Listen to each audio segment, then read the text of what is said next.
Kasi nakita ko lang ho ito mga kababayan nung kailan pa to? 20 ayan oh, 20 nasaan ba? 2016. Oh. Ombudsman orders Joel Villanueva's dismissal over 10 million pork barrel scam. Ombudsman Conchita Carpio Morales has ordered the dismissal from service of Senator Joel Villanueva after finding him guilty of grave misconduct, serious dishonest, and conduct prejudicial to the interest of service over his alleged involvement of 10 million pork barrel scam as a party list lawmaker. Aba, may ganito pala si Villanueva. Na-share ko lang ho sa inyo, luma na ho ito at matagal na, 2016 pa ho ito. The dismissal order against Villanueva was approved after the ombudsman found him and 9 other liable for the supposed misuse of his Priority Development Assistance Fund, PDAP, allocation in 2028 as the congressional representative of SIBAC Party List. O yan, alisin ko na. Naisingit ko lang ho yan, mga bossing. O, tumuloy tayo kay Senator Ping Lacson. 40% o 40 million pesos ang isunod sa ating halimbawang 100 million pisong pondo para sa proyekto.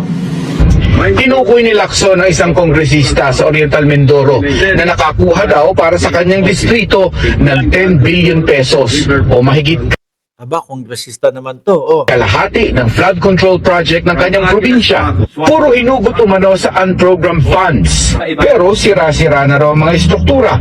Halimbawa itong sa Nauhan, Oriental Mindoro na pinuntahan ng kanyang team. Mula sa aming sariling footage, kitang-kita ang mga bahagi ng road dike na ginawa noong 2024 na gumuho.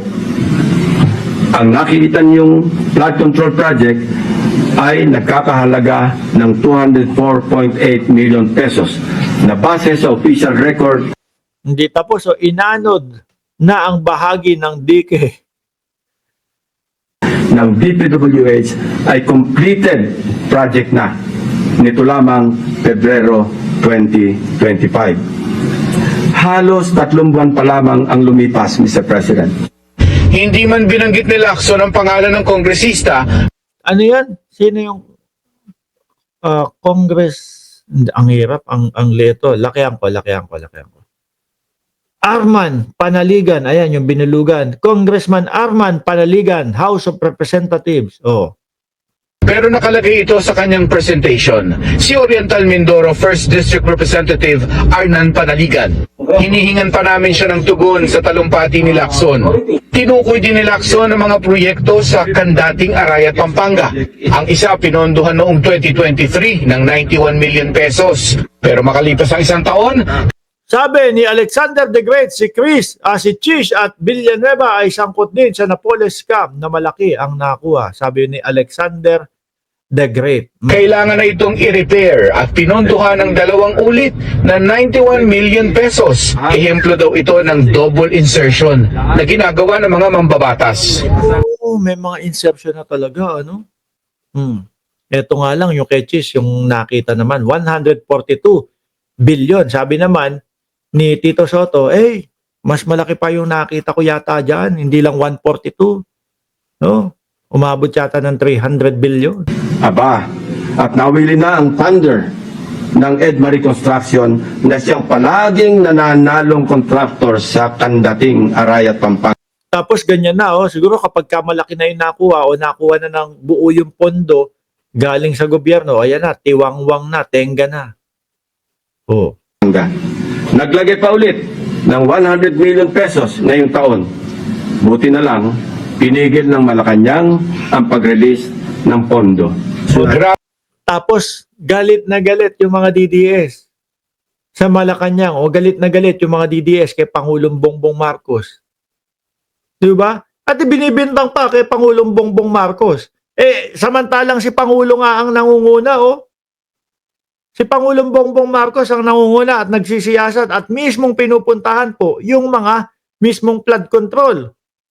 Diba? Sabi rin daw ang Kaya minsan hindi mo maiisip na May saltik yata itong mga DDS na to talaga eh, no? Ang daling mga maniwala. pork barrel insertion sa Bawan River Basin sa La Union dahil halos 1 bilyon ang nakuha ng Nagilian habang 623 million ang sa Bawan na pareho namang binabaha pa rin.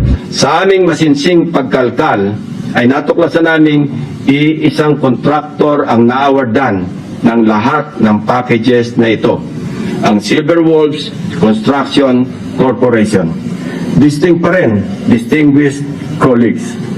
Ito ang nabanggit kong pork barrel insertion. Bakit gano'n si Bato?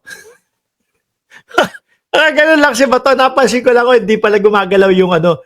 Naka-still photo lang ho pala mga kababayan. Sabi ko, si Bato ba't hindi gumagalaw? Ano yun? Pagod na? Oh. Kanina, Mr. President.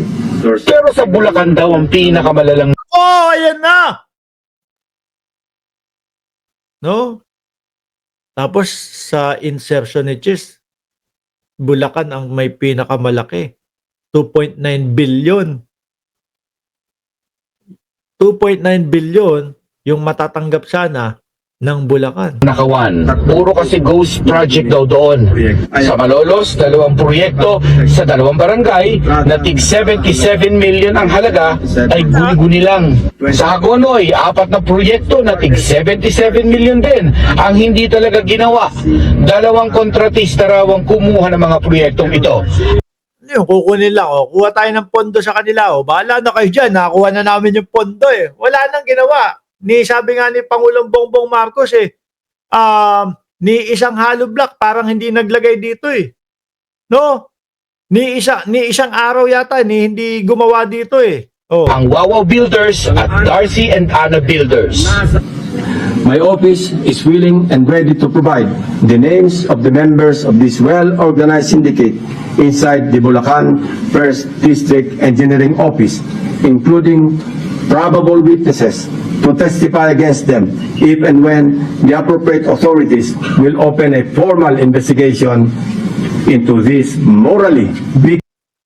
Kaya ho yung kay Marcoleta, minsan napapaisip ako, ano kaya yung kay Marcoleta? Totoo talaga kaya yun o handa lang na para alam mo na ma-cover yung ibang mga senador, no? Mga bossing. O ngayon, eto, sabi naman ni Jenggoy, mga kababayan, nung panahon pa daw ho ni dating Pangulong Duterte, no? Na-trace na yung mga ganyang ghost project o bakit hindi ginawa ng solusyon?